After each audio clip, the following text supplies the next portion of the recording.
Fala galera, beleza? Sejam bem-vindos a mais um vídeo e hoje eu vou dar o meu ultimato aqui. Será que o Ryzen 5 7600X, codinome Rafael, com arquitetura Zen 4, é capaz de ser um substituto à altura do Ryzen 5 5600X de quinta geração? Hoje nós vamos rodar alguns testes aqui e vamos ver isso na prática. Mas como de costume, já deixa o like pra gente, se inscreve no canal e ativa o sininho para não perder nenhum conteúdo daqui pra frente, combinado? Galera, é o seguinte, a nova geração de processadores da AMD traz uma grande novidade, que é a mudança principalmente do seu socket, que sai do famoso PGA para o LGA, também usado pelo seu concorrente, onde os pinos vai direto na placa-mãe, né, e não mais no processador. Agora ele tem um formato bem diferenciado, inclusive fisicamente eu achei ele bem bonito ali, com aquelas aberturas nas laterais, tá? Ele utiliza um socket bem reforçado para manter esse processador aí bem fixo na hora de você poder estar utilizando, né? Ele também muda um pouquinho ali a característica de você instalar o cooler, então é importante quando você for fazer a instalação desse tipo de processador, você verificar se o cooler atual que você tem, né, o air cooler ou o water cooler, tem uma base, né, que suporta essa nova plataforma que se chama AM5, né? O codinome da arquitetura é Rafael e é utilizado aí o AM5 para você identificar essa geração nova, certo?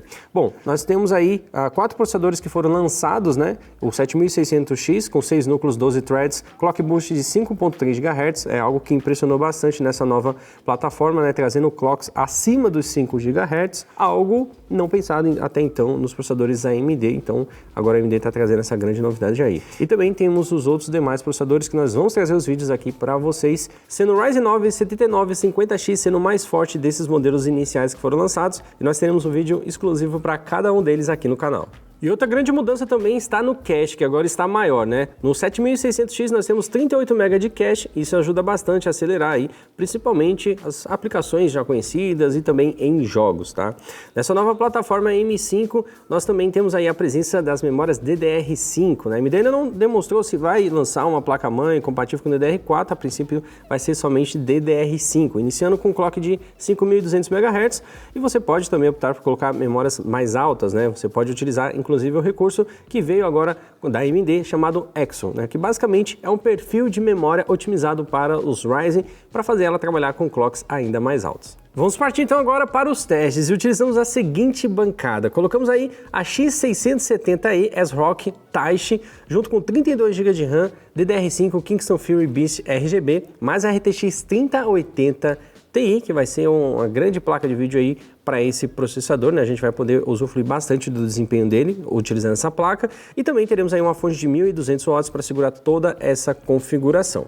E nos testes rodamos em 3 resoluções diferentes, Full HD, 2K e também em 4K, para vocês poderem ver, né, a utilização desse processador e o quanto ele consegue empurrar também a nossa placa de vídeo, beleza? E vamos utilizar também alguns testes sintéticos, como CPU-Z, Cinebench, já conhecidos, também para ver a pontuação que ele consegue atingir. Então, bora lá!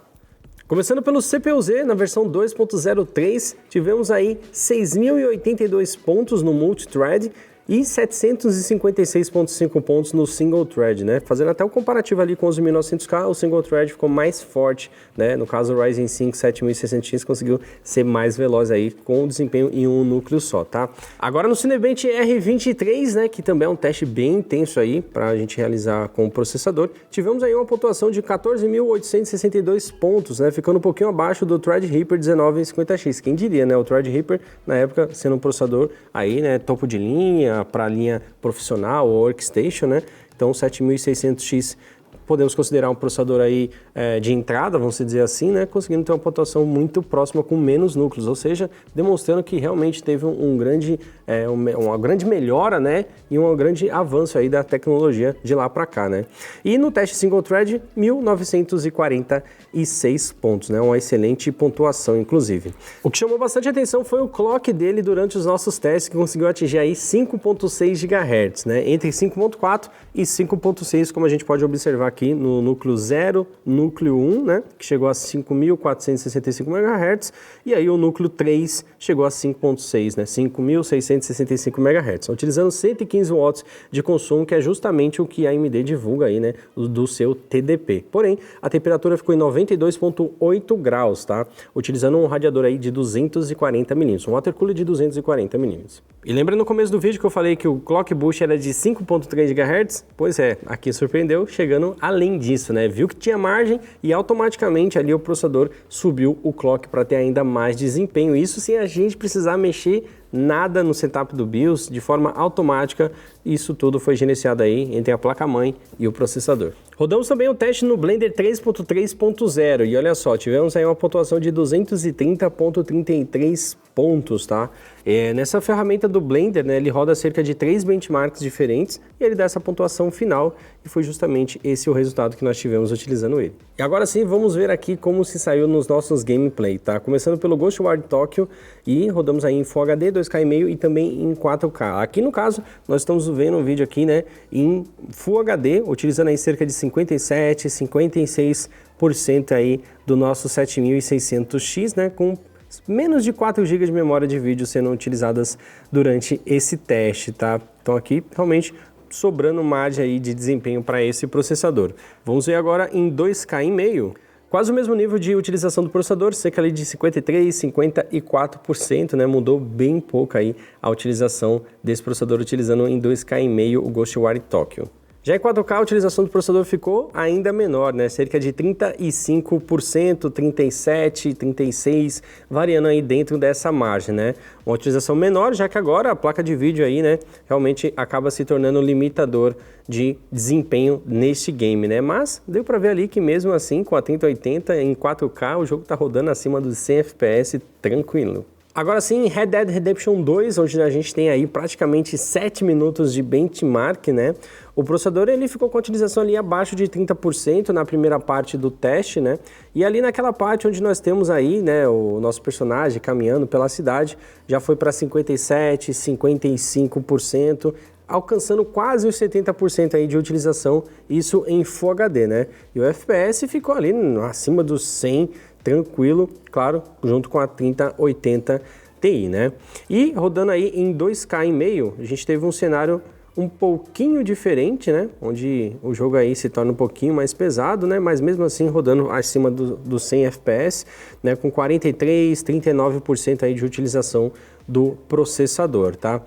Esse teste ele é bem longo de fato, né? Então ele tem vários cenários diferentes. A gente tem a neve no início ali, tem aquela cena, né, que mostra o vilarejo e tal, que o uso do CPU vai por 60%, mas a gente percebe que sempre fica uma folga aí, né? A gente está falando de processador de 6 núcleos e 12 threads, tá? Então tá se saindo muito bem até o momento. Agora em 4K, em conjunto do processador e a placa de vídeo entregando ali cerca de 70 FPS, 75 e por aí vai, já diminuiu bastante o uso do processador nesse cenário, né? Chegando ali a 21%, 19%, 20% dentro dessa margem, isso pelo menos na primeira parte aí, onde nós temos a parte do gelo, né?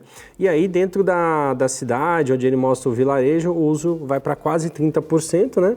E até ultrapassa, né, na cena aqui que a gente está vendo, onde ele está caminhando, ele pega ali, né, o dinheirinho do velhinho ali, tá um pouquinho mais de 30%, né?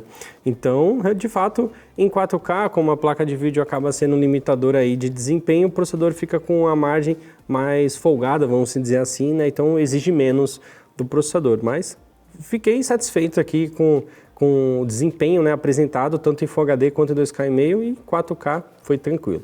Roberto, você imagina esse processador aliado a uma 4090 ou os AMD 7000, né? Exatamente, ia ficar top, hein? Acho que aí a gente já consegue em 4K com um pouco mais, assim, empurrando mais esse processador. Exato, com certeza, porque é uma placa mais forte, consegue levar com o pé nas costas aí os jogos em 4K. E agora realmente o favorito de todos, né? CSGO, que usa bastante o processador, principalmente o desempenho single thread. É aqui onde a gente realmente vê quando os processadores evoluem bastante, né?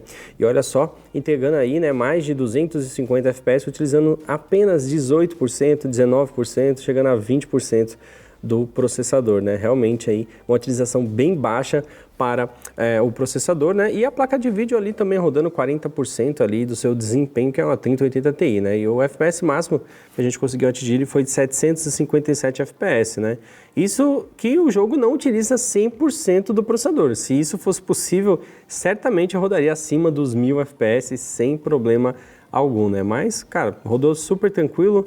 Para você que já utiliza um monitor aí de 360 Hz, de 400 Hz, certamente você vai conseguir usufruir aí essa taxa de Hertz com ou a taxa alta de FPS que é possível alcançar em CSGO.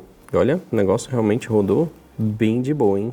De fato, galera, o processador está excelente aí, comparado com o 5600X, ele teve grandes melhorias, a AMD realmente acertou aí em trazer novas tecnologias, né, como a presença do PCI Express 5.0, DDR5 também, isso é muito importante, principalmente para as novas tecnologias que estão sendo desenvolvidas e vão ser implementadas principalmente no Windows 11, e vai fazer um bom uso disso, né, para armazenamento cada vez mais rápido, para acelerar ainda mais o carregamento dos jogos, entre outros que estão por vir, tá? Então, realmente, ele é um excelente processador com desempenho single thread bem forte, um desempenho multithread também acima do esperado ali, né? Ele conseguiu ter mais pontuação do que o 5600X, que tem a mesma quantidade de núcleos, né? E threads também. E isso se faz jus por conta do clock, que ficou mais alto, na verdade, né? E também com mais cache ali ajuda demais a melhorar ainda mais o desempenho. Um grande ponto ficou somente na temperatura, que de fato, quando nós rodamos ali o Cinebench ou o Blender, né? Que faz ali o uso de 100% de todos os núcleos, né? Então realmente força bastante. Então eu diria que é importante que você tenha aí, né, um cooler bem robusto, né, para conseguir manter ele com temperaturas mais baixas. Mas mesmo chegando nessa temperatura, o nosso sistema ele ficou estável. Em nenhum momento crashou o jogo, travou ou aconteceu algo do tipo, né? A gente conseguiu jogar tranquilamente. E aproveitando, galera, somente pelo aplicativo do Kabum você tem vantagens exclusivas. Utilizando o cupom AppNinja você garante 10% de desconto em produtos selecionados. E além de monitorar o seu pedido em tempo real, você também fica por dentro de outras ofertas que pintam por lá. Então não perca tempo e baixe já. Bom, galera, o vídeo foi esse. Vai ter mais um videozinho aqui para você assistir. Acompanha também os próximos vídeos que nós vamos fazer dos outros modelos dos Ryzen 7000, que tá um melhor que o outro, beleza? Então vou ficando por aqui. Um grande abraço a todos e valeu! Até a próxima!